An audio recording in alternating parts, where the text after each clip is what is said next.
running. Head out on the highway, looking for adventure. And whatever comes our way, yeah, gotta go make it happen. Take the world in a loving embrace. Fire all of the guns at once and explode into space. I like smoke and lightning, heavy metal thunder, racing with the wind, and the feeling that I'm under. Yeah, I gotta go make it happen. Take the world in a loving embrace. Fire all of the guns at once and explode into space. Like a true nature's child, but we were born to be wild. We can climb so high, I never wanna die. Born to be wild. Born to be wild.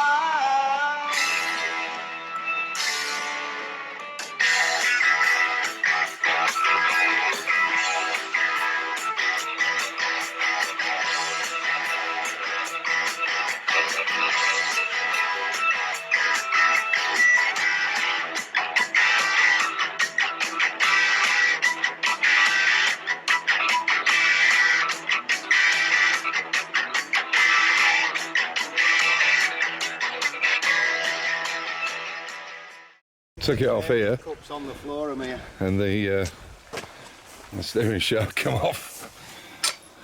It actually snapped the roll pin at the bottom. Yeah. But at least it happened here. My God, imagine if that had gone wrong on the track. Yeah, that would have been interesting. I couldn't believe it. It just came out of my hand. Yeah. I thought, what the bleed? Well, I was looking at it thinking, what you're doing. There you go. So the people that watched part one, or even if you were just watching it now, I'll explain the situation with it. So the way this is set up, we have a bearing here, our bearing body, and this is sprung against this, so it's pushing it into the race. So we've got a universal joint there and another one there.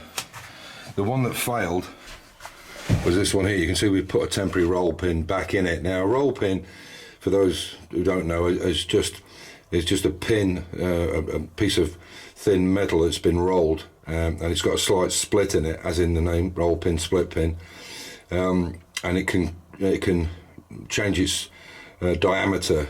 What we need to do now is put a steel pin in this, and then, because what's happening is that's the greatest angle there, and this one here, but these are steel pins. So we'll take it out, put a steel pin in it, and then just use the normal, where the bolt clamp is for the spline on the bottom, and then we'll just put it all back in that way and have all these steel pinned, if you see what I'm talking about. So that's what happened. On the day we were going in the morning, the RPM gauge I've got here shit itself, typical of the day of the race. What's wrong with it, I don't know. We didn't end up using this. We disconnected this shift light. What I wanted actually was a shift light that would interrupt the coil, but this doesn't. This just puts a light on. And the other issue we found is if you look there, that brake pedal is too biased to the right. So I'm going to change that and get that more in the center, because Joseph, my co-partner in this, he's like 6'2", 6'3". And what we're both finding, because we've both got big feet, I take 47, which is 13s, and we're catching the throttle. So the first thing we'll do is move the throttle over. That'll give us another few mil, and then we'll move this more to the center, so that when you're braking, whatever, you're not catching the pedals. I did already change this. I cut this out a little bit because it was intruding on the clutch a bit. So there's a few mods we can do. Yeah, and as I say, we'll just change these pins and make them solid pins. But unfortunately what we did is I've got these packs you can buy of brass nuts, roll pins, that kind of stuff, and it's just a generic pack, and they're just not good enough.